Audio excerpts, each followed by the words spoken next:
akkuma amma qeesiin dubbatan guyyaan kun guyyaa ayyaana misiyoonii itti kabajamu waan ta'eef kutaa kan biraa irrattidha kan hin dubbadhu. Wangeela Maatewos boqonnaa 28 lakkoofsa 18 kaasee isa jiru maqaa Yesuus Kiristoosiin nan dubbisa. Wangeela Maatewos boqonnaa 28 lakkoofsa 18 kaasee isa jiru. Yesuus immoo gara isaaniitti dhiyaatee gooftummaan hundinuu waaqa irratti lafa irrattis anaaf kennameera. Egaa dhaqaa maqaa abbaatiif ilmaatti kan hafuura qulqulluuttis isaan cuuphuudhaanii saba hundumaa bartoota koo godhaa. Waanan isin abboome hundumaa eeguu isaan barsiisaa. Kunoo ani immoo hamma dhuma baraatti guyyaa hundumaa isinii wajjiniin jira isaaniin jedhee ameen. Hin kadhanna Waaqayyoon.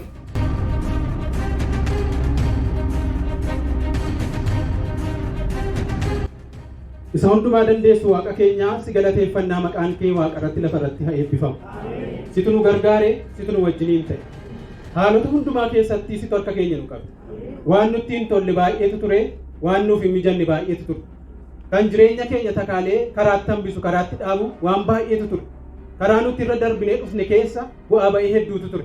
Garuu ayyaanni kee nu gargaare, garuu ayyaanni kee mana keenya gargaare, garuu ayyaanni kee hojii keenya keessatti nu gargaare.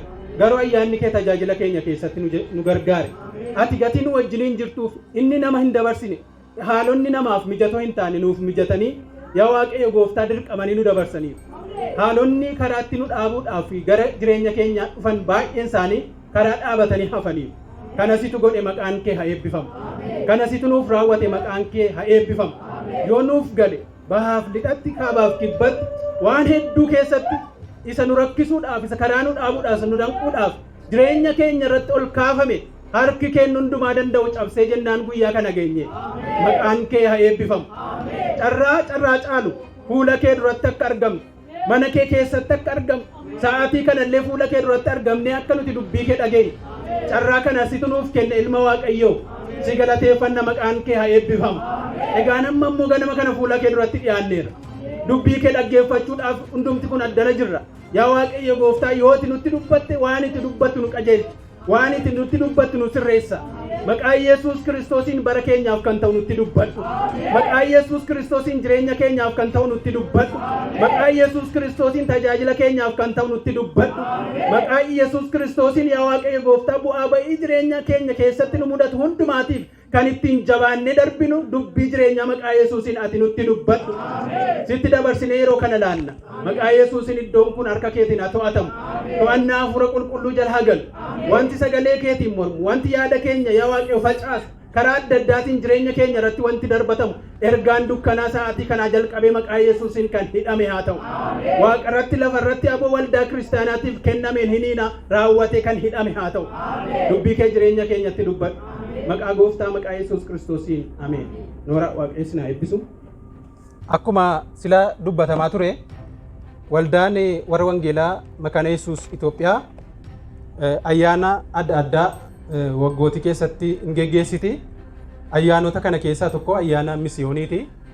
Ayyaanni misiyoonii waldaan makaana Yesuusii waggaa waggaatti kan isheen geggeessituu fi amaleeffannaadhaaf utuu hin taane hojii waldaan kiristaanaa hojjettu kanaan duras waldaan kiristaanaa hojjette yaadachiiftee dhaloonni har'a jiru immoo yookiin immoo amantoonni warri har'a waldaa kiristaanaa keessa jiran maal gochuu qabu akkamitti deemuu qabu isa jedhu hubachiisuudhaafiti kana barsiifti waan ta'eef har'a ayyaanichatu iddoo kanatti kabajamaa ayyaanichatu yaadatamatu hin taane immoo hin hojjetama.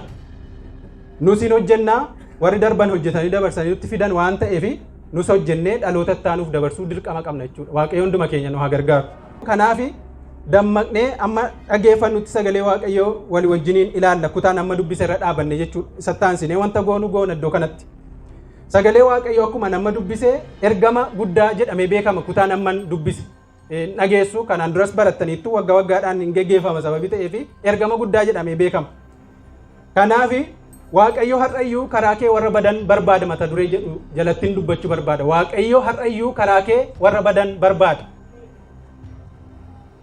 Egaan sagalee Waaqayyoo gaafa seera uumamaatti achi deebinee dubbifannu Waaqayyo jalqaba waan hundumaa erga uume booddee gaafa guyyaa ja'affaa akka inni nama uume arganna sagalee Waaqayyoo keessa.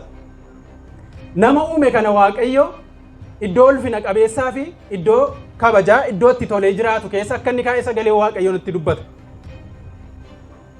Haa ta'u Waaqayyo Waaqa sirnaan geggeeffamudha waan ta'eef Waaqayyo seera mataasaa qaba, qajeelfama mataasaa qaba sababii ta'eef saba uume kanaaf yookiin nama uume kanaaf abboommii akka inni kenne beektu seenaa kana. Waan inni nyaatu hundumaa guutee kenneefi Waaqayyo garuu ajajaa wajjin waan inni ittiin buune tokko jannata Eden keessa akka inni kaa'ee sagalee Waaqayyoo keessa seera uumamaa gaafa dubbifannu bal'inaan argan. Namnis sassatummaarraa kan ka'eef akkasumas immoo qorumsa karaa seexanaa itti dhuferraa kan ka'e jireenya qannoo fi qananii qabu isa Waaqayyo kenneef dhiisee ajaja Waaqayyo dabarseef sana cabseetu abboommii Waaqayyo cabsuudhaanii sa'aatii sanaa jalqabee du'aa ta'e. Waaqayyo gaafa isa kanatti buute hin duuta jedheera waan ta'eef waan Waaqayyo dubbate soban qabu sababii ta'eef namni guyyaa sanaa jalqabee du'e. Duuni sun garuu fiizikaali yookiin immoo qaamaan Addaamiif waan yeroo sana lafa dha'anii hin duun. Garuu maal ta'anii Waaqayyo wajjiniin hafuuraan walirraa adda ba'an.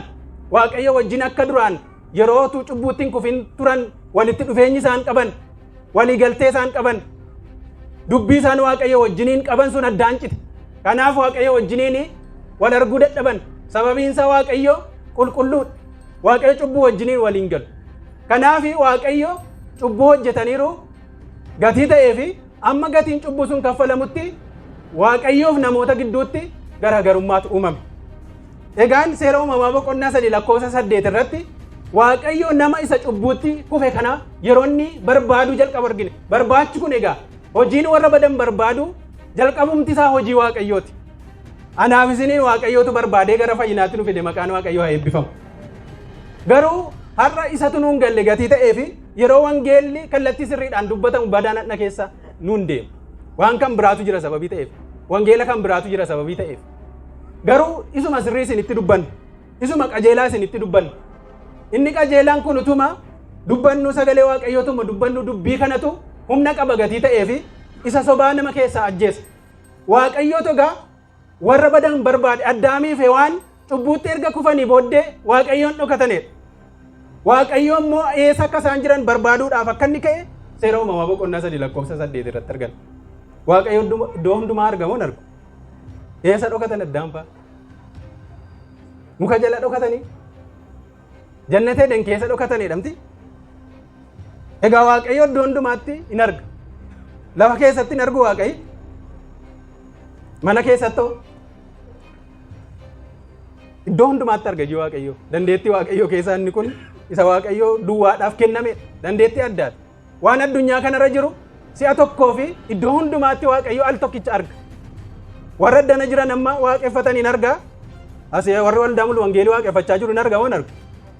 Gamaa ammoo warra kan biraa waaqeffachaa jiru hin argaa moo hin argu Waaqayyo? Ameerikaadhaa waaqeffachaa jiru moo hin jiran? Hin argamti isaaniin. Eessa dhokatan Addaamiif Hewaan faagaa? Yeroo kutaa kana ilaallu namni cubbuu gaafa hojjetu argama Waaqayyoo keessaa ba'a. Jireenyi namaa cubbuudhaan gaafa laaqamu argama Waaqayyoo keessaa ba'a nama. Kanaaf Waaqayyo wajjin wal arguu hin danda'u. Waaqayyoos nama cubbuudhaan laaqame arguu hin danda'u. Arguun inni nuti jennu egaa isa Waaqayyo ijaan ilaalee arguutu hin taane argama Waaqayyoo keessatti namni argamuu hin danda'u cubbuu qaba taanaan. Garuu Waaqayyo namootuma warra cubbuutti kufanii dhokatan sana barbaachaaf ka'e. Eessa jirta Waaqayyo murtoo yeroo inni dabarsu kutaa sana bal'inaan dubbifachuu dandeessu achi keessa yoon dhaqe sa'aatiin keenya nun ga'u sababii ta'eef nan gaggabaabsa. Kanaaf Waaqayyo nama kufe kana ofiisaa barbaacha gara isaa dhaqe. Nama isa kufe kanatu Waaqayyoon barbaacha gara Waaqayyoo dhaqetu hin taane eenyutu dhaqe? Waaqayyootu nama isa kufe kana barbaaduuf gara isaa dhaqe. Maqaan Waaqayyoo haa eebbifamu. Akkaataa itti waamichi kun isin ga'e yaadattu? Guyyaatti waa'ee Kiristoos hubattan, guyyaatti Kiristoosin fudhattan hin yaadattu? Akkaataa itti Waaqayyoo gara keessan dhufe. Haala itti Waaqayyoo gara keessan dhufe. Warri kaan waldaama keessatti dhalannee guddanne ta'uu danda'a. Anamman waldaama keessatti dhaladhee guddadhe malee namni waa'ee wangeelaa dhugaanaa bahee naan gara waldaa dhaqe. Warri kaan mana qaalluu keessaa waamaman. Warri kaan dhukkubsatanii waldaa kiristaanaatti dhaqanii fayyan achumaa waamaman. Warra kaan immoo warra ergama wangeelaa fudhatanii deemantu dhaqee wangeelatti lallabee gara waldaa kiristaanaa yookiin immoo gara Kiristoosiin amanuutti dhufan. barbaachi kun egaa Waaqayyoo biraati. Maqaan Waaqayyoo kan eebbifame haa ta'u. Kanaaf ergamni warra badan barbaadu Waaqayyoon jalqabee har'as itti fufee jira. Waaqayyootu ergama kana jalqabee har'as Waaqayyoo warra badan maal gochaa jira? Barbaadaa jira jedhame barbaadaa jira Waaqayyoo har'ayyuu. Har'a Waaqayyoo lafa bu'ee akka Addaamiif Hewaaniin dhaqee jannata Eden keessa deemee barbaade sanatti barbaadatu hin taane karaa waldaa kiristaanaa jechuunis karaa koof karaa keessan barbaada Waaqayyo. Kanaaf mata duree Waaqayyo har'ayyuu warra badan karaa kee barbaada isa jedhu fudhadhee ka'e jechuudha. Ergamni kun egaan har'a anaaf isin bira ga'ee jira. Itti yaadamu waa jalqabaati. Anaaf isin bira ga'ee jira. Gama kan biraatiin yeroo ilaallu ergamni wangeelaa yookiin misiyooniin nuti jennu kun mishiniin yookiin misiyooniin ni jennu ergama wangeelaa jechuudha afaan Oromootti gaafa deeffannu. Ergama wangeelaa. Ergamni wangeelaa kun kiristaanaaf yookiin immoo nama amane tokkoo fi kaayyoo waamicha isaatiiti. Waldaa kiristaanaatiif yookiis amantootaaf ergama wangeelaa hojjechuun yookiin immoo wangeela warra hin dhageenye bira geessisuun kaayyoo isaaniiti jechuudha. Kaayyoo keenyadha jechuudha. Kaayyoo waldaa kiristaanaati jechuudha. Kanaaf kaayyoo keenya ta'uusaa sirriitti qabachuu qabna jechuudha. Waaqayyo gaa dura namoota waama gara ofiisaatti. Namoota waamee fayyisa. Wangeela Maatiyos boqonnaa 11:28 irra gaafa dubbifannu isin dadhaboota nana ba'aan keessan kan isinitti ulfaate gara koo maal taa'edhe gara koo kottaan immoo maaliin isin godha isinin boqochiisaa.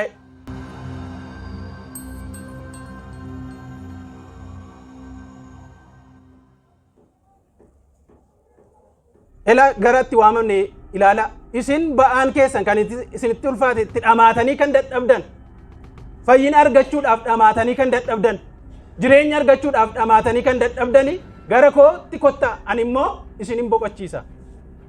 Boqonnaan Yesuus Kiristoos dubbatu kuni boqonnaa isa har'a namoonni jal'isanii lallaban miti. Isa har'a namoonni jal'isanii dubbatan miti.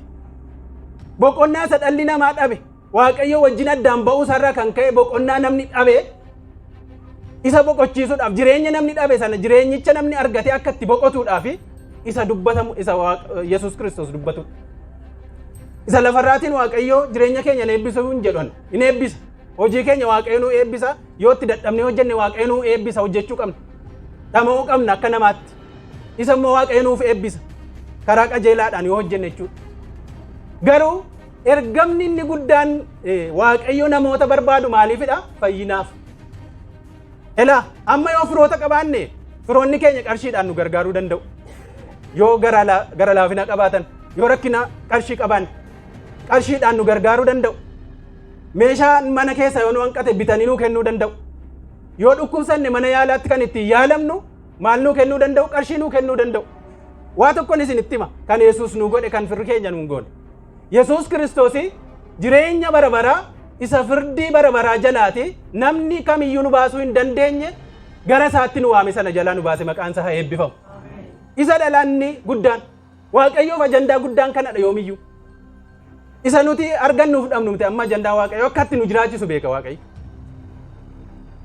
Isa nyaannuuf isa dhugnuuf isa uffannu akka nuti dhiphannu Waaqayyo nu ajajeera jedheera Yesuus. Warra akkasiitiin hindaa'um simbirroota fakkeenya fudhadha. Waan baay'eetu jira waan baay'ee nu rakkisa miti re. Dhaqaati simbirroota ilaalaa. Amma yeroo mana nyaataa dhaqee nyaata nyaadhuun dheengadda taa'een ilaala. Namatu nyaata ajajate nyaatee dhiisee ka'e. Simbirroonni dhufanii gittimeedhaan itti namanii nyaatan. Isatu kutichatu natti dhufe. Amma simbirroon kun galgala maaliin nyaadhattee yaan? Dhiphachaa bultee? Taasa waa'ee isaa yaadan ganama yeroo kaatu nyaanni qophaa'aadha. Waaqayyo isaanii warra irra badan kana iyyuu maal godha jedhee hin soora argate isin immoo simbirroota irraa guddaa caaltu. Kanaaf waa'ee isa nuti nyaannuuf baay'ee inni dhiphatu Waaqayyo waan godhee nu jiraachisuu hin danda'a silaa hin jiraatama amma bara kana keessa. Hin jiraatama ture namni maraachuu ga'eera miti. Isuma keessa gaa itti hin dhiphatinaa sin yeroo argatan nyaadhaa isa borii immoo itti hin cinqamina maal sin rakkise yoo bulan nyaatu. Kanaaf yeroo ganama kaatanii qursii isinii qophaa'a hojjedha garuu. Walutaalii qabadhu isa jedhan utuu hin taane bakka waan hojjechuu dandeessan hojjedhaati qursiin ganama nyaatama bakka. Kanaafi boqonnaan Yesuus itti nu waamu kuni boqonnaa bara baraati. Boqonnichi boqonnaa bara baraati. Isa namni Waaqayyo wajjin boqotee jiraatu.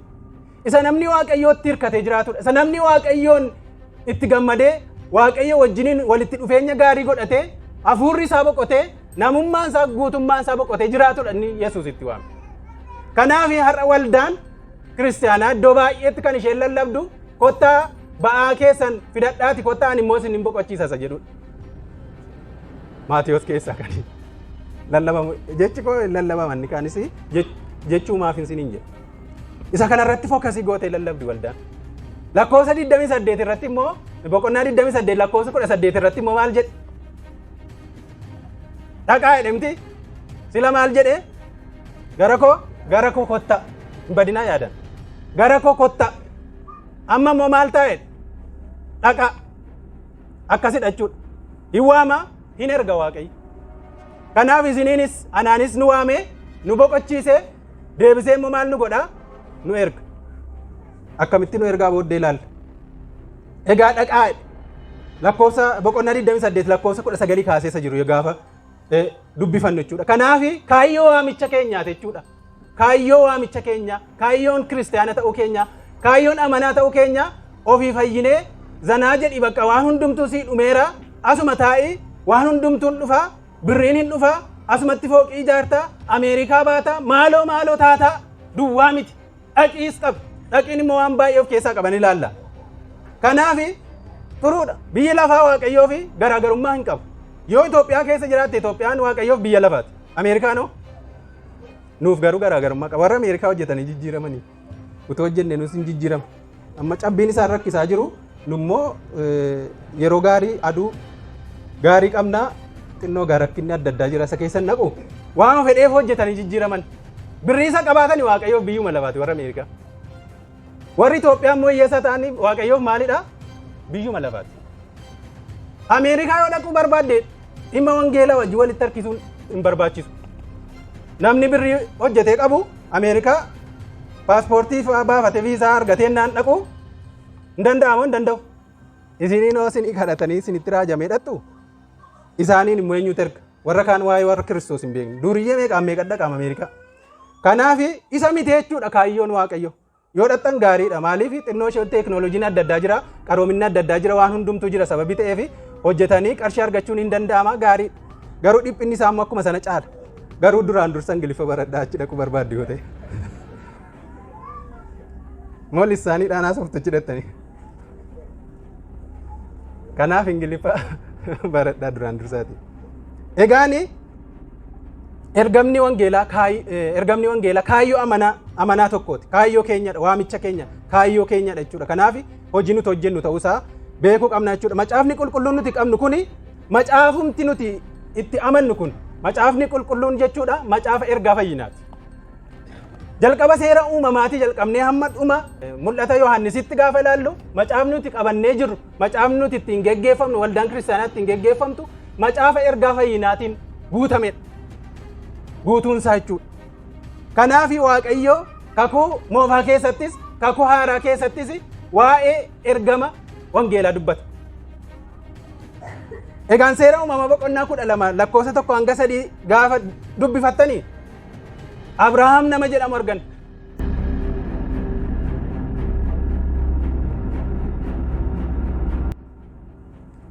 Waaqayyo gaaf tokko Abrahaamiin biyya kee keessaa lammii kee keessaa maatii abbaa kee keessaa bahitii gara biyyan si agarsiisu dhaqeedheen.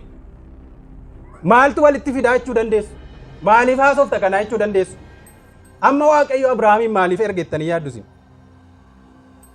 Biyya inni keessa jiru biyya abbaa isaatus haa ta'uu dide. Biyya Uur biyyan maatiin isaa keessa jiranidha, maatiin abbaa isaa keessa jiranidha, firoota isaa gidduudha, lammii isaa gidduudha. Biyya sana keessa jiraata Abrahaam. Garuu Waaqayyochi keessa bahi deemee yeroo dudduuba dubbii kana ilaallu Waaqayyo ammayyuu maal gochaa jira? Fayyina namootaatii fi karaa namoonni ittiin fayyan barbaacha fayyisuu dhala namaarra akka inni jiru argina. Maaliif yoo jettanii Yesuus Kiristoos sanyii Abrahaam keessaati kan inni dhalate. Hidda kana keessaa dhufe Yesuus Kiristoos. sababii keetii fi namoonni yookiin immoo sabni lafarraa hundinuu hin eebbifamoo jedhamte qoticha yoo gadsiistanii dubbifattan. Warra si abaaran nan abaaraa, warra si eebbisan nan eebbisaa. Sanyiin kee baay'ee guddaan ta'a, sabni lafarraas karaa kee maal ta'u? Karaa kee eebbifamu. Karaan sun eenyudha? Yesuus Kiristoos. Kanaaf Waaqayyo achitti jalqabe. Abrahaam keessaan jalqabe jechuudha. Hidda fooniitiin Yesuusii sanyii Abrahaam keessaa dhalate.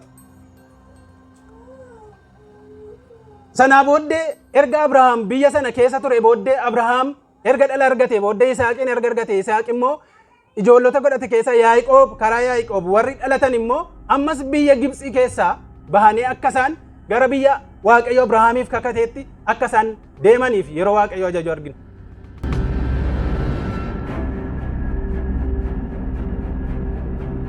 Ammayyuu achi keessa hojii ergama wangeelaatu jira. Ergama fayyisuutu jira.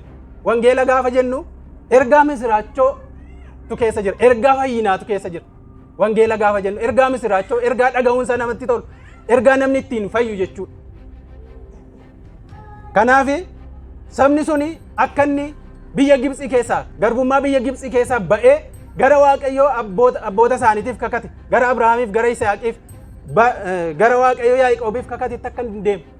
Maaliif hidda Yesuus Kiristoos keessa dhufee dhala namaatiif fayyina kennu waan ta'eef jechuudha. Tokkoffaa Phexros boqonnaa 1:10 kaasnee gaafa ilaallu immoo raajotatu immoo ergama kana fudhatee deema argina jechuudha achi keessatti immoo. Raajota kakuu moofaa keessa ergama kana fudhatanii yeroo isaan deemanii argina.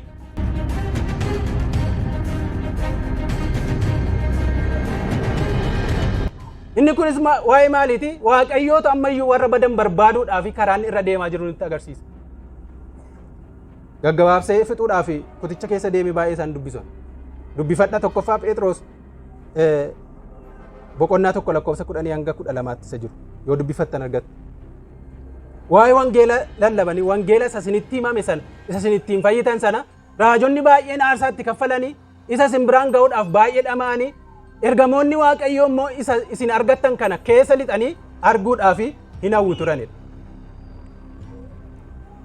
Jaakkeetti ofirraa yoon baafadhe nan komatina. Dhiifama naa godha. Xuuncaa koo isinitti agarsiisuuf utuu hin taane natti bulluqe.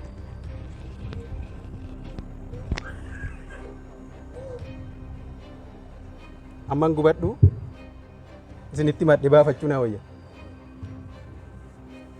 Kanaaf raajonni sagalee kana akka isaan fidanii dhufan waan isaan keessa darban achi keessatti seenessa Phexros kakuu haaraa keessatti yeroo barreessa jechuudha. Achumaas darbinee kakuu haaraa keessatti immoo ergama kanaa fi Waaqayyoo Yesuus Kiristoosin erge.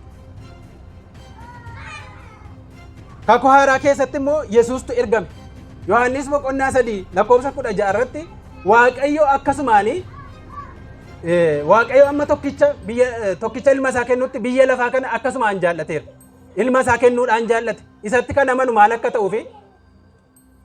ta'uuf jireenya bara baraa qabaatuuf malee abaduuf miti.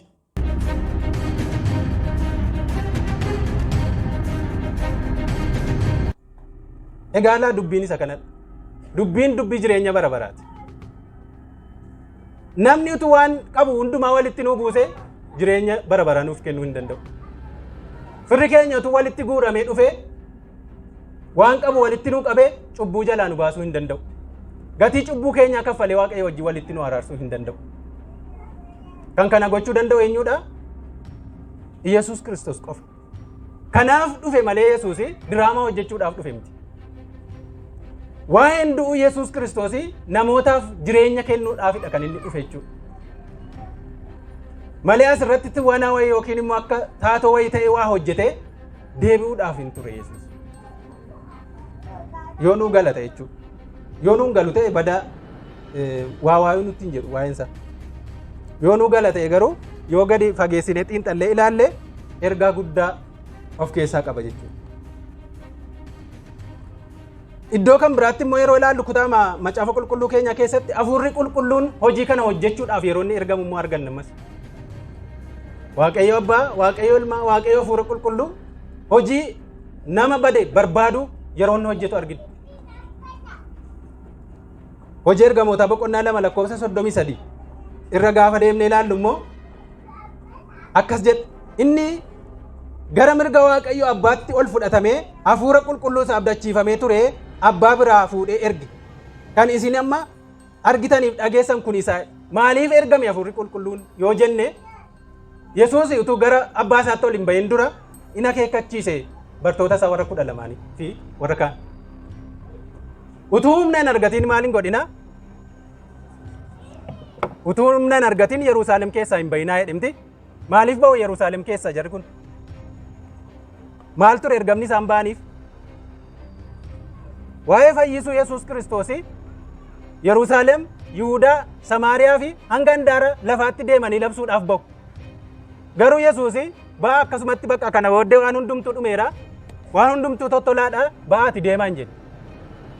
Amma humna argatanii ittiin bayinaa. Gaafa Yesuus ol ba'ee gaafa guyyaa 50ffaatti maaltu ta'e? Hafuura qulqulluutu dhufe. Gaafa hafuurri qulqulluun dhufu Phexros fa'aa warri dur sodaatanii baqatan, warri Yesuus Kiristoosiin dubartoota fuulduratti ganan Phexros fa'aa humna argatanii as ba'anii waa'ee Yesuus ija jabinaan dubbachuutti ka'an.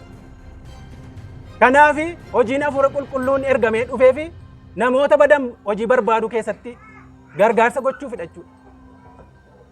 Erga hafuurri qulqulluun isaaniif dhufee booddee garuu Yerusaalem keessa, Yihuudaa keessa, Samaariyaa keessa, achi immoo hanga handaara lafaatti deemanii sagalee Waaqayyoo akka isaan dubbatan yookiin immoo waa'ee fayyisuu Waaqayyoo yookiin immoo ergaa misiraacha wangeela san nuti jennu akka isaan geessisanii fi ergama kanatu kennameef jechuudha. Gama kan biraatiin yeroo ilaallu hojiin ergama wangeelaa hojii ittiin fayyuun keenya madaalamudha.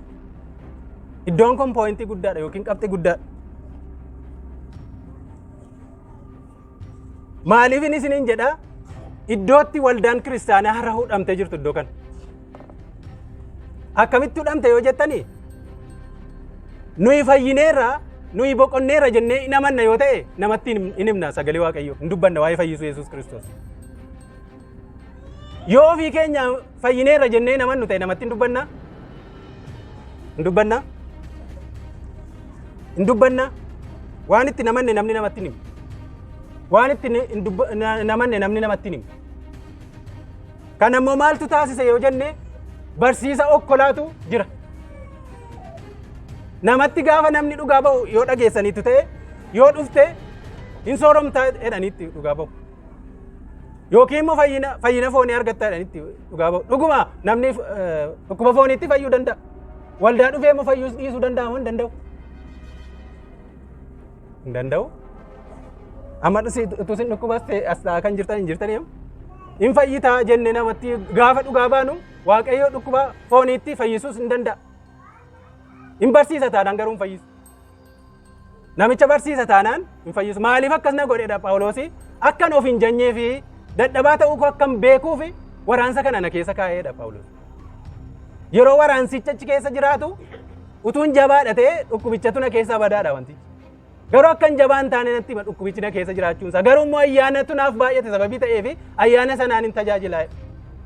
Ayyaana Waaqayyoo naa kennu waan hundumaa nan danda'a. Humna Kiristoos naa kennu waan hundumaa nan danda'a. Kanaaf nama kan inni ijoon inni jalqaba nama gara waldaa kiristaanaatti kan nuti waamnuuf gara Yesuus Kiristoositti kan nuti waamnuuf fayyina lubbuuti. Eenyutu gochuuf hin danda'u kan. Yoo dhukkubsanne isa dursa mana kiimii yoo dhanne gaarii. Dhukkuba foonii jechuudha. Yoo hakiimiin dadhabe gara kadhannaadhaan. Paarastamooliidhaan waan fayyuuf rakkatinaa jechuudha. Maaliif ogummaa fayyaa Waaqayyootu namaa kenne moo namoota argate? Waaqayyootu namaa kenne. Ogummaa fayyaa sana utuu Waaqayyoon kennineef ta'e hakiimiin eessaa fuudha? Sammuu hakiimiin sun ittiin yaadu eenyutu uume? Waaqayyootu uume. Kanaaf mana hakiimii dhaquu yakka miti. Qoricha fudhachuu yakka miti. Yoo fayyuu keessa mirkaneeffattan malee qoricha hakiimiin sinii kennan gatina. Dura fayyuu keessa mirkaneeffadha.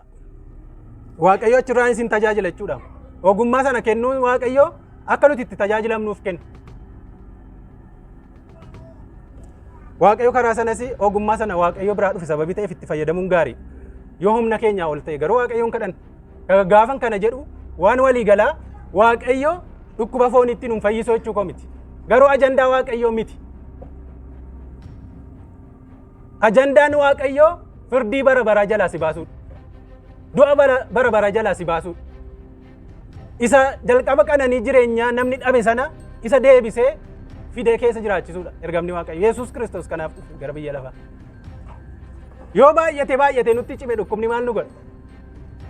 Maal nu godha? Nu ajjeesa miti? Yoo duune immoo eessa dhannaa? Hin du'inaa garuu maal numna jettanii yaaddooftanii? Yoo duune gara Waaqayyoodhaan isa caala. Garuu hin du'inaa. Maal guyyaama keessanii garuu naftan malee hin du'inaas. Kanaaf rakkinni baay'ate asiif achiin yoo baay'ate Yesuus Kiristoosiin fayyina lubbuu arganneera yoo ta'e wanti biyya lafaa kana irratti ta'u xumura keenya gara eessaatti geessa? Gara Waaqayyootti geessa. Malee nuyi warra abdii hin qabne miti. Abdii qabna, maqaan Waaqayyoo haa eebbifamu. Waaqayyoo biraa abdiin qabaa jedhame. Abdii jireenya bara baraan qabaa jedha. Abdii fayyina bara baraan qabaa jedha. Isa kana dhalaanni Waaqayyo barbaadu. Inni kaan tirfiidha yookiin immoo yeroo fakkeenyaa fi gabaadhaan nu birrii keenyaan waan bitannu bitannee maal godhu ammaa fayyadamti waan akkasii qusannoo baay'ate manaf. Dur garuu yoo fakkeenyaa fi xaasaa 20 fa'aa bitattanii ammaaranii immoo itti naqu. Miti gabaa keessaa jira amma gabaan naqu sababii ta'eef hin beeku. Elaa eebba ta'u jedhanii ammaaranii itti naqu. Fayyinni lubbuu keenya isa guddaa isa Waaqayyo barbaadu isa gatiidhaan bitame sanadha. Inni lafa kanarra jiraannu immoo isa kamidhaa? Eebba isa isaan ammaaranii itti nu naqan gabaa sana keessa isa. Isas geggeesse nu jiraachisa Waaqayyo. Hafuuraan erga fayyinee Waaqayyo wajjin hin jiraanne isa lafaatii fi yoo dhiphanne silas waan finnu hin qabnu zanaanne yoo jiraanne immoo Waaqayyo nu geggeessa, maqaan Waaqayyo haa eebbifamu. Kanaaf fayyuu keenyaa fi fayyuu dhiisuu keenya kan ittiin madaalamu jechuudha. Ergamni wangeelaa hojii kana hojjechuun keenya. Sababiinsa ofii keenyaa fi Yesuus Kiristoosin dheebuu baaneerra yoo ta'e namaanii dheebuu ba'i inni jedhu hinaaffaa isaatu nu keessa bula. Hinaaffaa sanaatu nu keessa bula. Ofii koo rooraadha yoon ta'e, ofii koo Yesuus ittiin boqonne yoon ta'e maalini namatti hima Yesuus? Hin danda'ama? Hin danda'amu. Kun hunduma keessan ilaallatala.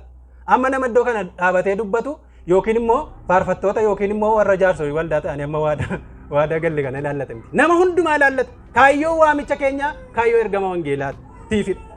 Inni guddaan jechuukooti. Yesuus Kiristoos Yohaannis boqonnaa 4 lakkoofsa 14 irratti dubartii Samaariyaa wajjiniin haasaan ni godhu yeroo arginu boqonnaa 4 lakkoofsa 14 irratti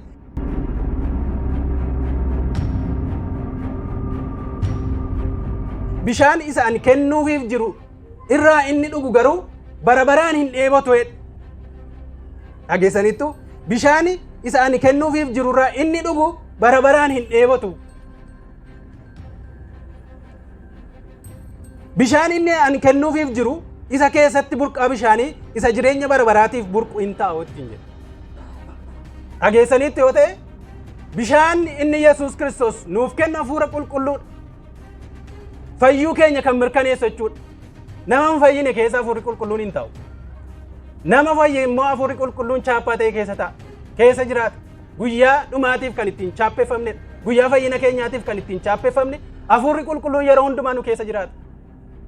Isatti fayyuu keenyaaf, cubbuu keenyatti hiikamuu keenyaaf, fayyina argachuu keenyaaf isa Yesuus nuuf hojjete kana nuuf galee ijoollee Waaqayyoo ta'uu keenya beeknee warra Waaqayyoo inni Waaqaaf lafa uume kun abbaa isaanii ta'eef ta'uu keenya beeknee yoo isatti dheebuu baaneerra ta'e inni nu keessatti dheebuu nu baase kun immoo achuma keessa ta'a jedhee lakki maal ta'a jedhee isa keessaa maal ta'a nageenya si. Jireenya bara baraatiif burqu jechuun keessaa burqachuu. Dura ofii keenyaatti boqonnaa isaa booddee namootaaf burqisiifu. Garuu nu Yesuusitti boqonneerra. Maaliif hin boqonne beektu? Waan baay'eetu jira. Waan nuti dhageenyutu waan lafa kanarraati. Waan lafa kanarraa immoo hin guutu. Hin guuta? Utuu mileenara taataniis hin guutu. Bileenaratu trileenaratu taatanii hin guutu. Kuni uumamuma foon dhala namaati bakka. Isa caalu jedha malee gaheera iddoo namni itti jedhu jiru. Biileeneroonni irra addunyaarra jiran hojiin dhaabne inuma hojjetu. Maal dhabanii hojjetu. Yeroo darbe Saamu'eelii wajjin kaalkuleeshinii tokko hojjennee namicha sooshaal miidiyaa Tiwiitarii jedhamu bite tokkotu namicha sooressa tokkotu doolaarii biiliyoona 44 Tiwiitarii bite. Tiwiitarii sooshaal miidiyaa jechuudha. Qabeenya namicha kana uummata addunyaa jiruuf gaafa irru biiliyoona 5 gaa. Biiliyoona 5 gaa. Uummata addunyaarra jiru hunduma isaatiin. Yoo baay'ate biiliyoona 8 uummanni addunyaarra jiru. Sana gaafa irru gara biiliyoona 5 gaa. Namichi sun hojiin dhaabne maal bitaara Tiwiitarii bita. Isarraa ammoo kanaaf birrii kan biraas qabaam namichi kun. Maal isiniin jechuu barbaadeen wanti lafarraa yoo qabaannes eebuunsaa hin dhaabatu. Ittuma fufachuu. Sadarkaan isaa sanaan guddachaa deemachuu. Kan dhala namaa akkas. Garuu Yesuus Kiristoos inni nu fayyise inni ba'aa keenya nurraa kaase hafuurri isaa keessa keenya jiraannaan gahaadha. Inni boqonnaa nuuf kenna maqaan Waaqayyoo haa eebbifamu. Kennaa Waaqayyoo naaf kenne gahaadha jedhame isin. Isatti yoo boqonneerra ta'e waa'ee boqonnaa kana namatti himuu dandeenya kan. Hin boqonne yoo ta'e immoo eessaare. Sababiin isaa akkuma isiniin jedhe waan baay'eetu nutti himame. Akkuma sila isiniin jedhe inni kaan biyya fagoo deemtaa jedhameera. Inni kaan kanatu sii ta'a jedhameera. Inuma eega tuma eeguu ganamas ka'ee numa eega galgalas numa eega hin jiru. Sobanii itti himan yoo ta'e hin jiru hin jiraatus. Dhugaa taanaan immoo utuu himinuyyuu hin dhufu. Inni iyyuu dhamaatii guddaa barbaada jechuudha. Waan salphaatti dhufu biyya lafaa kana irratti hin jiru. Maaliif nuyi Yesuus Kiristoos nu fayyise ganaa namummaa foonii keessaa baanee foon isa fayyee hin uffanne ganaa. Amma sanatti immoo akkuma nama warra kaanii dhamaana garuu Waaqayyootu nu wajjin jira nuyi garaagarummaan isaa. Kanaaf waa'ee Yesuus namatti himuun baay'ee namatti ulfaata jechuudha. Amantootatti baay'ee ulfaata. Yesuus si fayyisa jechuun itti ulfaata. Maaliif ofiisaa gaaffii qaba sababii ta'eef. Maal dhaga'e inni Yesuus cubbuutti na fayyisa du'a bara baraatti na fayyisa fayyina bara baraa naa kenna isa jedhu utuu hin taane miilla walirra naqadhuuti zanaa hidhiiti dhaggeeffadhu isa jedhu duwwaa dhaga'e sababii ta'eef sii dhufa waan hundumtu utuu hin dhamayin sii dhufa bakka buukiin kee akkaawuntiin kee hin guuta isa jedhutu guute miti biyya lafaa keessa amma dirqaman qaba ka amma sila waadaa galeera amma tuun jaallatiin finyoon mormatti na taa'e. Yoo fudhattanis yoo dhiiftanis himan dubbadhan. Sababiin isaa ofii kon of baasu. Isin immoo kan keessan isintu beeka. Malee akkasin harka walitti naa rukuttaniif jedhee waan mooraalii keessan ol kakaasu isinitti himu waan dhugaan ta'an. Kanaaf utuu biyya lafaa kana keessa deemnee ilaalle wanti biyya lafaa kana keessatti lallabamu waa'ee fayyisuu Yesuus Kiristoos utuu hin taane waa'ee qannoo lafarraati. Kun sobadha yoo jettan ilaala irra deemaati. Kanatu jira jechuudha. Fedha foon keenyaa yookiin immoo cubbuudhaaf haala mijeeffachuu maqaa wangeelaatiin isa miti. Waa'ee dhala namaatiif Yesuus Kiristoos warra badan barbaaduudhaaf kan of kenne ta'uu isaati. Har'a akka xonqaa'ee namni buukii guuree waldaa dhaqa. Maal godha buukii guuree waldaadha?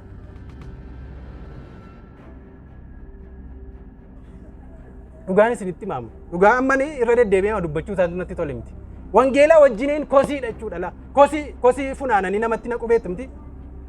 Namatti kosiitutti namaa oola gatii ta'eef waa'een Yesuus keessa isaan jiru. Kanaaf waa'ee Yesuus dubbachuu hin danda'u namni. Akkaawuntii kee guutamaa hidhee dhufee raajiidha ofiin jedhee akkaawuntii isaarra deemee irra jetee homtuu hin jiru. Warri kaan immoo ofii isaanii maatiidhaan wal ijaaranii sobanii akkaawunticharra birrii walii gashu. Ilaa kunoo irratti guutamee diraamaa guddaatu jira jechuudha. Lakkisa miti. Yesuus Kiristoos cubbuutti si hiikuudhaaf cubbuutti na hiikuudhaaf dhufe. Du'a bara baraan jalaa nu baasuudhaaf dhufe. Isa eenyuyyuu nu baasuu hin dandeenye. Isa kana yoo jenne hin arganna. Dhibaa'ummaatu baay'ata malee biyya keenya keessatti. Waaqayyo ayyaana isaa nuuf haa baay'isu. Kanaaf isa kanadha ergamni wangeelaa fayyina keenya madaala. Fayyinee irra taanaan isa biyyi lafaa wacutuu hin taane isa wangeelli jedhu dhageenya lafa. Isatti boqonne irra taanaan namatti himuu dandeenya. Isatti hin boqonne taanaan waan namatti himtu hin qabu. Waan namatti himuu hin qabu. Kanaaf fayyinni keenya yoo ittiin madaalama jechuudha. Kanaaf dirqama nutti kenname. gama kan biraatiin ergamni wangeelaa dirqama nutti kenname. Ilaanni dirqamadha jechuudha. Roomee boqonnaa tokko lakkoofsa 14 hanga 15tti. Qorontoos duraa boqonnaa 9 lakkoofsa 16 hanga 17tti. Ilaa akkas jedha Phaawulos warra Roomaatiif. Ani saba hundumaafu warra Giriikotaa fi warra Giriikota hin ta'iniifis warra beektotaa fi warra waldhaalotaafis kan inni itti gaafatamu gatiitu anarra jira Phaawulos.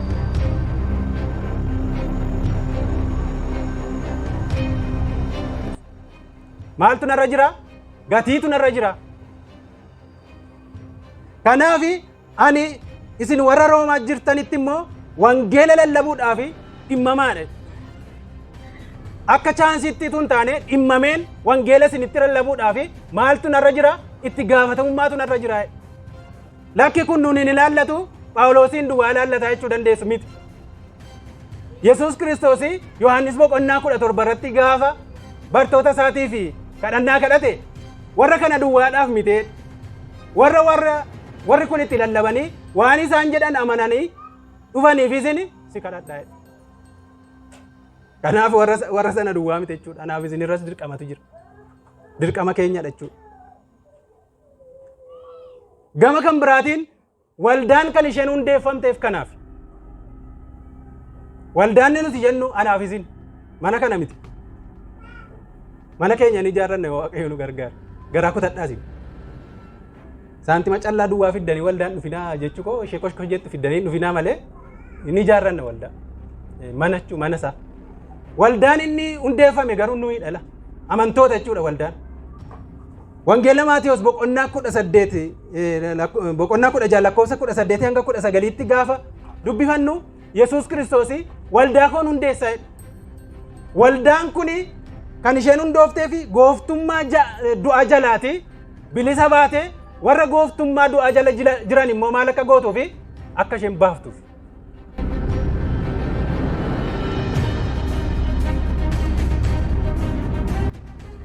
Ela isiniini Waaqayyo anaaf isiniin karaa ilma isaa karaa Yesuus Kiristoos maal jalaa nu baase du'a bara baraa jalaa nu baase.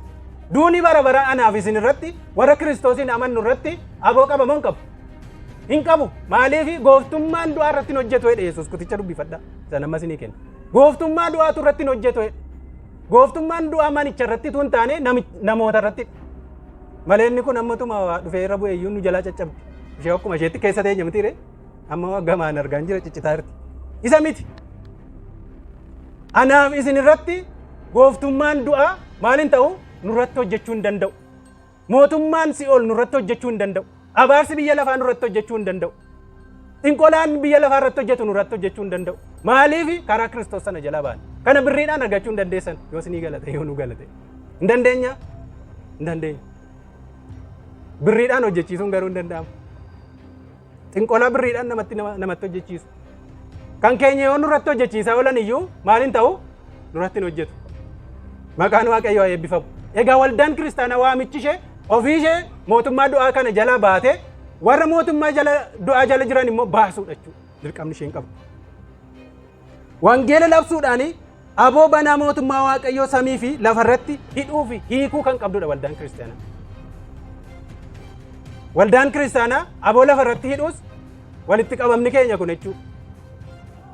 Aboo keenya argitaniitti amma inni gahu. Walitti qabamni keenya kun harka keenya ol kaafnee yaa Waaqayyo lafa keenyarraa hojii wangeelaarraa waan hin barbaachifne haidhamu gaafa nuti jennee harka ol kaafnu maal ta'a? Hin hidhamu. Kun aboo waldaa kiristaanaati. Eessa hin argamu? Kan ammoo karaa Yesuus Kiristoos gooti waldaan kiristaanaa. Sababiin isaa mataan ishee Yesuus Kiristoosidha gatii ta'eef. Gara Yesuusitti harka ol kaaftee kun dhaabatu yoo isheen jette waldaan hin dhaabata. Misaa'eliin meeqa? Wanti biyya lafaa kana irratti teeknooloojiin ammayyaa waraanni meeqa dhaabuu hin dandeenye waldaan kiristaanaa qat gootee dhaabdi. Waan isheen hidhuu barbaadde ni hidhama, waan isheen hiikuu barbaadde immoo hin hiikama. Aboo kana eenyutu kenneefi? Yesuus Kiristoos waldaa hundeesseetu kenneef. Maqaan Waaqayyoo haa eebbifamu. Kanaaf boossuun taanu jechuudha. Yoo rakkinni isin itti dhufe, yoo dhiphina keessa galtan, yoo qorumsa keessa galtan harka keessan ol kaasaatii dhaabadhodha. Hin dhaabata. Aboo kanatu isin irra jira. Ganaa silkii barbaaddanii iddoo kan biraattuu bilbiluu rakkatinaa isin. Jilba keessaniin jilbeenfadhaa iddoo jirtanitti. Yoon dandeessan ta'e garaa keessan keessatti Kiristoosiin barbaada. Isaa wajjinii walitti dhufeenya keessan haaressaa jalqabaa. Karaa namaan naqina gara Yesuus. Ofii keenya akka nuti isaa wajjiniin walitti dhufeenya godhannu Waaqayyoo karaa nuuf baneera sababii ta'eef. Egaan hanga andaara lafaatti dhuga baatuu akka taatuu fi ajaja waan fudhatteef dirqama isheetu waldaan. Hanga daarii lafaatti wanti daangessu hin jiru waldaa. Amma taappeellaa keenya irra waan sirraa'uu qabutu jira. የኢትዮጵያ ወንጌላዊት ቤተክርስቲያን መካነ ኢየሱስ jedhama malee በኢትዮጵያን jedhamu. በኢትዮጵያ jennaan maal jechuudha? Daangaan isheesadha. Itoophiyaa keessa jechuudha. የኢትዮጵያ jechuun immoo Itoophiyaa keessa kan jirtu garuu immoo kan addunyaalessaa jechuudha waldaan kiristaanaa. Kanaaf maqaan ishee akka sana waldaa warra wangeela makaana Yesuus Itoophiyaa jedhama malee Itoophiyaatti warra waldaa warra wangeela makaana Yesuus hin jiru. Daangaan ishee daangaa miti jechuudha waldaan. Eeyootu daangaa kana cabse Yesuus hanga andaara lafaatti aboo kana waan qabduuf jechuudha. Kanaaf hojiin ergama wangeelaa waldaa kiristaanaatii fi isa dursaati. Egaani warri wangeelaa Yesuus Kiristoos harkaa fuudhanii maal godhanii darbanii waan jedhu gaggabaabsee isinitti ni fixu gaheeramu. Dheeressattanii yaaddayna. Namicha isa dheeressuudhattanii yaaddayna. Bishaaniin dhuga gidduutti xinnoo ishee. Har'a wallee dhugaayyuu dubbanna warri kaanii waan isaan ta'aniin isinitti hima. Egaani warri Yesuus Kiristoos harkaa wangeela adaraa fuudhan akkamiin nu biraan ga'an isa jedhuun gaggabaabsee isinitti fixa. Isaa booddee waan goonu goonan immoo bartoota warra 12 maqaan isaanii macaafa qulqulluu keessatti caafame sanaa fi warra bartoota 12 keessa hin jirre garuu immoo wangeela barreessuu keessatti gahee bahatan waan isaan keessa darbanii gaggabaabsee isinitti hima. Indiriyaas inni bartoota gooftaan Yesuus Kiristoos waame keessaa jiraatti fannifamee Giriikii keessatti ajjeefame. Maaliif ajjeefame? Wangeela geessisuudhaaf deemee ajjeefame. Barxalamiyoos yookiin immoo Naatinaa'el akkaataa inni itti du'ee jiraatti gogaansaa irraa quncifame. Jiraatti gogaansaa irraa quncifamee gadi galagalfamee naannoo lixa Eeshiyaatti ajjeefame namichi kun. Utuu maaliif deemu? Ergama wangeelaatiif utuu deemu. Yaaqoob ilma Zabdiyoos obboleessa Yohaannis hojii ergamootaa boqonnaa 12 irratti argattu isa kana. Mormi isaa irraa citeetu du'e. Utuu waa'ee Yesuus dhugaa bahuuti. Mormi isaa irraa kutameetu du'e. Zanaa dhiitaa inni gaalaala waa'ee zanaa kana.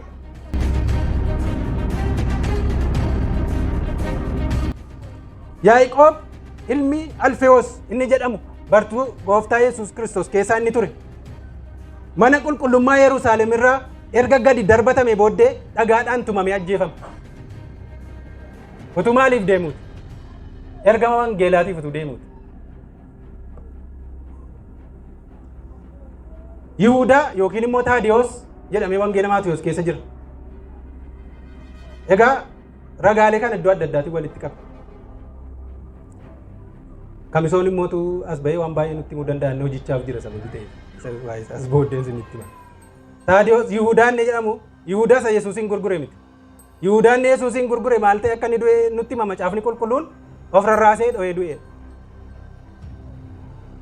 Isa miti inni ergama wangeelaatiif hin duune. Isa akkasiin barbaadu Waaqayyo. Isa ergama wangeelaatiif du'een isinitti maara. Yihuudaa kan jedhamu nama kan biraati jira. Taadiyoos jedhee jira wangeela Maatiyos keessa. Isa ergaa Yihuudaa barreesse. Adeemsa ergama wangeelaatii fi gara Iraan irra utuu imalaa jiru Turkii biyya jedhamtu keessatti dhagaadhaan erga tumame booda fannifamee ajjeefame. Maalirratu jiruuti? Hojii wangeelaatiif. Maatiyos isa wangeela Maatiyos nu barreesse yookiin Leewwii jedhamee isa beekamu. Lafatti qofa'amee yookiin immoo chakkalameetu eeboodhaan waraanamee probably Itoophiyaa yookiin immoo Afrikaa keessatti ajjeefame jedha seenaansa. Ergama wangeelaa kana fudhatee gara Itoophiyaa kan dhufe Maatiyoosidha jedhama seenaa keessatti. Jikaalaan lamatti erga cakkalame booda eeboodhaan waraanamee ajjeefame Maatiyoos. Inni wangeela Maatiyoos nu barreessa. Inni qaraxxuu ture jechuudha.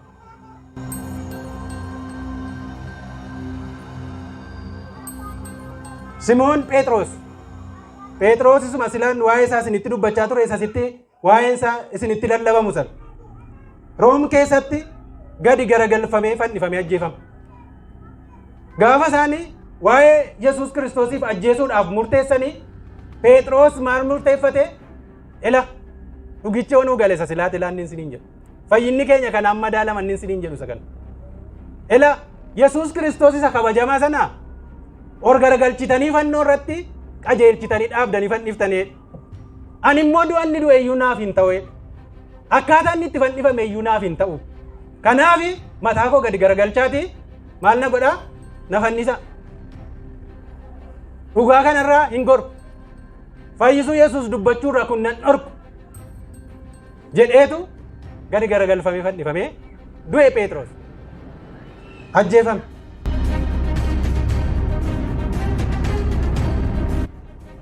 Filiphos bartuu Yesuus Kiristoos keessaa Gibxitti koomee isaa keessa sibiilli erga baafame booddee gadi garagalfamee fannifamee ajjeefame.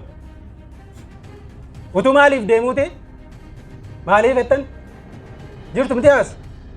Ergama wangeelaatiif utuu deemu sibiila hokkoo isattiin foonni mana foonii keessatti fannisan beektumti isa koomee isaa keessa baasanii fannisaniitu gadi garagalchanii fannisaniitu du'e. Utuu ergama wangeelaatiif deemu.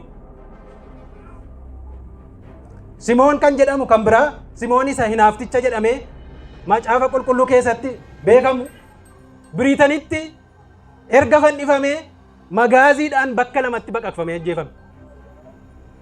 Kan isa kanaa immoo adda. Erga fannisanii booddee eksikroosii wanti jedhamu jira. Bifa xaatiin kan hojjetamu fannoon isa irratti erga diriirfamee fannifame booddee walakkaatti magaaziidhaan gargar tarsaasan. Utuu maaliif deemuuti? Ergama wangeelaatiif utuu deemuuti.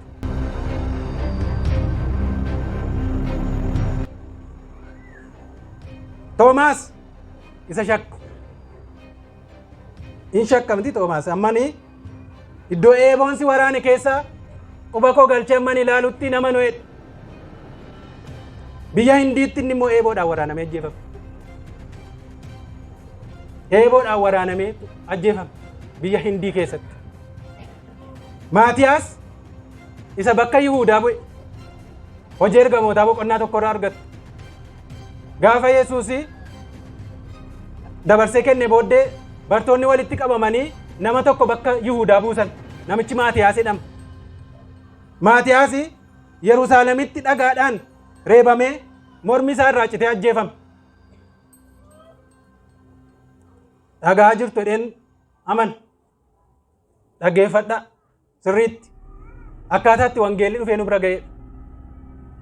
Maarqos yookiin immoo barreessaa wangeela Maarqos Yohaannis Maarqos isa jedhamu hanga du'utti lafarra harkifamee ajjeefame. Isa immoo lafarra harkisan amma lubbuun isaa keessaa ba'utti foon isaa ciccite lafarra harkifamee ajjeefame. Luqaas warri kun lamaan Maarqosiif Luqaas bartoota 12 keessan jiran isaan irraa dhaga'anii warra Yesuusitti amananii wangeela barreessanidha malee. Muka ejersaa irratti rarraafamee ajjeefame Luqaas.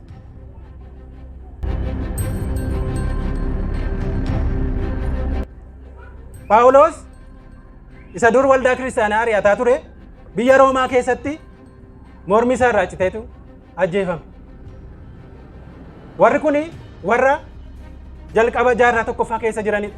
Jaarraa tokkoffaadhaatti hanga jaarraa 21ffaatti namoota wareegama wangeelaaf kaffalan utuu tarreessinee fixuu hin dandeenye.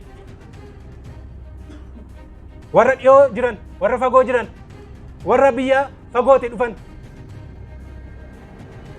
warri Awurooppaadhaa dhufanii wangeela siin ga'an barahaa keessatti dhukkubaan dhuman, busaadhaan dhuman, warra kaan bineensa bosonaatu nyaata.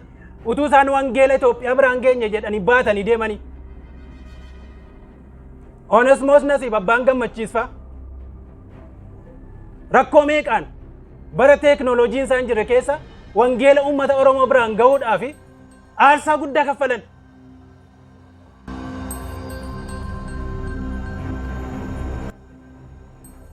Har'a wangeelli isaanii itti aarsaa kaffalan sun akka sanatti hin jiru. Gara kan biraatti micciirame. Dhaloonni har'a jiru egaa warri kun aarsaadhaan fidanii asiin gahan egaa. Aarsaa kanatu nu bira ga'e. Waa'een amantii kiristaanummaa waa'ee jireenya biyya lafaarra guuttatanii jiraachuu qofaa miti. Yoo Waaqayyo nuu kenneetti jiraanne gaarii inni dhiphinayyuu baay'ee qaba. Utuma waan hundumtu nuu guuteeyyuu. Garuu isa miti ergamichi. Waa'ee fayyisuu Kiristoos kana dhala namaa biraan ga'uudhaaf aarsaa kaffalamu hundumaa kaffaluudhaaf akkuma dhaloota darbanii dhaloota taanutti dabarsuun kan keenya. Itti walii galtu kanatti yoo itti walii galuu baattanis idaatu isinirra jira. Ani idaa koon fixadhaa kan koon keessa baadha jechuudha. Isin hin dirqisiisu garuu. Wangeela isa kamiin dhalootatti dabarsina aniifa isin har'a. Isattiin qannoo biyya lafaa argannu isa gurra qabanne iyyinuudha. Yoo barbaanne isa sirbinuudha. Miti.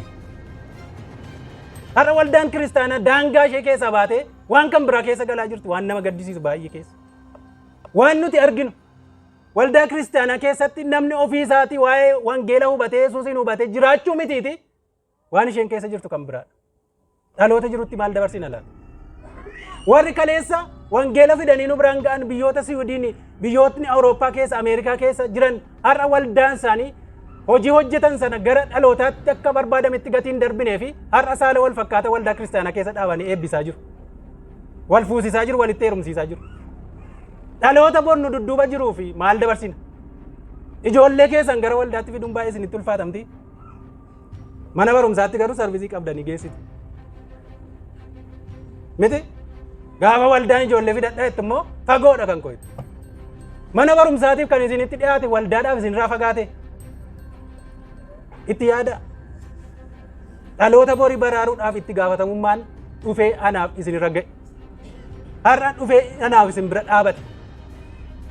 Kanaaf kanatti yaaduun baay'ee barbaachisaadha jechuudha. Wangeelli bilisummaa duwwaadhaan kan itti burraaqanii faarfatanii nanii kame nan fayya jedhanii qofaatu hin taane yoo aarsaan dhufes kan aarsaa itti kaffalanidha. Yoo duunii dhufes kan itti du'anidha. Kan itti dhiiga dhangalaasanidha. Kan dabarsanii wangeelan akkaataa kanaan nu bira ga'e jechuudha. Waa'ee isaa yaadan nagaara. Kanaaf anaaf isinirraa maaltu eegama? Fixeeran. Maaltu nurraa eegama? Warri akkasittiin darbanii wangeela nu biraan ga'an xaaxaa isaanii fixatan. Hidaato naaf isinirra jira la. Hidaato naaf isinirra iyyaa jira. Akkasa qeesiin yeroo baay'ee dubbatan isaa waa'ee horii badde of bira dabarsu, horii hatamte of bira dabarsu, kotteen dhufee nu bira ga'e, nu biratti hafa yoo ta'e itti gaafatamummaa jala jira hundi keenya. Tajaajiltoota duwwaa hin jedhina. Namni gaafa Kiristoositti amanee waamame tajaajilaadha isinitti himan. Kanaaf ani tajaajila keessaa hin qabu nan ilaallatu wanti jedhu hin jiru. Isintu tajaajiluu dhiise malee Waaqayyo gaafa waldaa kiristaanaatti nama waamu kennaa kenneefi waame. Namni kennaa malee waldaa kiristaanaa keessa taa'u hin jiru. Qaama keenya keessa kan hojii hin qabne kan amma ammaatti mirkanaa'ee warri saayinsii fayyaa mirkaneessan tirfanjetiisa jedhamudha. Tirfanjetii hin qabu Waaqayyo waldaa keessa. Isin hundumti keessan nu hundumti keenya tajaajiltoota. Hafuura qulqulluun nu keessa jira yoo ta'e hafuurri qulqulluun kennaa nuu kenneera. Kennaa kanaan waldaa tajaajiluutu nurra jiraata. Warri callumattanii itti dabbaramuudhaaf utuu deemtanii waldaatti gortanii baatanii deemtan akkasiin godhina. Waldaatti qabama. Barumsa baradhaa. Duuka buutummaa baradhaa. Ofii keessanii of jabeessa waldaa keessatti. Sanaa booddee dhaloota ittaanuuf dabarsa. Namoonni baay'een gara waldaa dhufu. Waldaatti galmee waldaa irratti hin beekamanii hin baratanii. Kun ta'uu hin qabu. Utuu deemtanii itti hin gorinaa waldaatti. Waldaatti qabama. Qaama waldaa ta'a. Waldaa tajaajila. Hojii ergama wangeelaa hojjechuudhaaf of qopheessa. Nama shawwaduu dandeenya Waaqayyoon shawwaduu hin dandeenyu garuu. Kanaaf maaltu nurraa eegama waan sadii dubbadheen fixa qaama fixeeran. Waan sadii. Akka amanaa tokkotti namoota keessa jiraannutti waa'ee fayyisuu Kiristoos dhugaa ba'utu nurraa eegama naaf isin. Har'a tolerance wanta jedhamu jira. Wal danda'uu wanta jedhamu. Wal danda'uun gaariidha. Ani amma amantii nama arrabsaa isiniin jechaan jiru. Amantiin kee sirrii miti jedhaati dhaqaa nama hojii wal lolaa jechaan jiru. Waa'ee fayyisuu Kiristoos garuu fayyinni karaa Yesuus Kiristoos malee akka hin jirre hafudhatu isa dhiisuus namatti himuu qabna. Duri yeroon ijoollee ture waan hin yaadadhu amantoonni tiraaktii qopheessaniitu teebilii irra naqu mana isaanii keessa. Waan dubbifamu jechuudha. Waa'ee Yesuus Kiristoos kan dhugaa ba'u. Namoota buna waamu. Yeroo buna waamanii namoota amma buna wal waamuun isa feera. Tiraaktiittiin achirra jirte abbaan barbaade fuudhee dubbisa. Namichi maal hojjechaa jira? Waa'ee Yesuus himaa jira bakka. Dubbisee isaa booddee isa dubbii isa keessa gale sanadha kan hojii hojjetu. Kanaaf nama yeroo gabaa deemnus haa ta'u, yeroo wajjin buna dhugnus haa ta'u, Yesuus Kiristoos fayyisaadha itti hima. Amantiin keessa sirrii miti utuu hin taane Yesuus Kiristoos malee fayyinni hin jiru itti hima. Ittiin leeyyaa'inaa jechuudha. Akkuma Phexros jedhe. Inni iyyuu anaaf jedhee ol galagalee fannifame erga ta'e ani immoo du'uma isaa iyyuu naaf ta'uun irra hin jiru. Isatti illee leeyyaa'anii gadi garagaleen fannifamaa. Gama kan biraatiin waan nuti goonu ergama kanaa fi waamicha adda warra qabantu jiru. Wangeela dhugaa ba'uudhaaf jechuudha. Namoota akkasii warri ofii keenya dhaquu hin dandeenye waldaan kiristaanaa yookiin amantoonni namoota akkasii biyya wangeelli hin ga'initti erguudhaaf dirqama qabna jechuudha. Dhaggeeffadhaa kan. Amma waa'ee hir'uu keenyaaf waa'ee duwwaa keenyaa miti. Hir'uu kan dhabees ni biyya lafaarra. Isa miti. Namoota fi namoota of gidduudhaa erguun nurra jiraata akka waldaa kiristaanaatti dirqama hunda keenyaati. Namoota kana erguudhaan inni lammata kan nurra jiraatu. Inni sadaffaaf inni dhumaa warra ofii keenyaa fi miilla keenyaan qaama keenyaan deemnee akka wangeelaawii kamisoofa kana hojjechuu hin dandeenye immoo maaliin miilla wangeelaa taanaa qabeenya keenyaan taana. Qabeenya Waaqayyo nuu kenneen miilla wangeelaa taana. Isa kaan inni lubbuutti kennu, isa kaan inni itti salphifamu nummoo waldaama keessa teenyee manuma keenya keessa teenyee deeggaruudha. Har'a waldaan makaana Yesuus biyyoota addunyaa adda addaatti, biyyoota Afrikaa, Keeniyaa, Ugaandaa, Dabuub Afrikaa, biyyoota lixa Afrikaatti, Saawudi Arabiyaatti ergitee hojjechiisaa jirti mishiinaroota. Warra kana kan ittiin deeggaru kan warra ergama wangeelaa kana hojjetan waldaarra sassaabbatu jechuudha. Kiisii koof kiisii keessan keessa jira ergama wangeelaa bakka hin ga'u jechuudha. Har'a wanti waldaa kana keessatti walitti qabame karaa qaama laallatu karaa caasaa waldaa makaana Yesuus qabdu kallattiidhaan kutaa ergama wangeelaatu qabdi waldaan makaana Yesuus isaan bira ga'a. Isaantu fuudhee namoota ittiin ergachuudha. Wangeelli warra badaa jiru bira haa ga'u, warra du'aa jiru bira haa ga'u, warra firdii isa nuti jalaa baane jala jiraniif haa ga'u. Ani fayyeera isaanii bira immoo haa ga'u isa jedhu qarshii keenyaan hojjenna jechuudha. Waaqayyo ayyaana isaa nuuf haa baay'isu. Isinitti hin cimsee dhugaama jirutu kanadha. Akkaataatti wangeelli dhufedha. Isa nuti har'a waan adda addaatti magnee haasofnu odeessinu miti. Akkasitti dhufe wangeelli nu bira ga'eera nummoo dabarsuun dirqama keenya. Waaqayyo ayyaana isaa nuuf haa baay'isu. Waan hin dubbadhu ani asuma irratti xumureera. Waaqayyo sinaa eebbisu. Yoon tarii isinitti dheeresse yeroo keessan baay'ee fudhadhe dhiifama guddaa naa gootu. Waaqayyo isinaa eebbisu. Waaqayyo hunduma keessanii wajjiniin haa ta'u.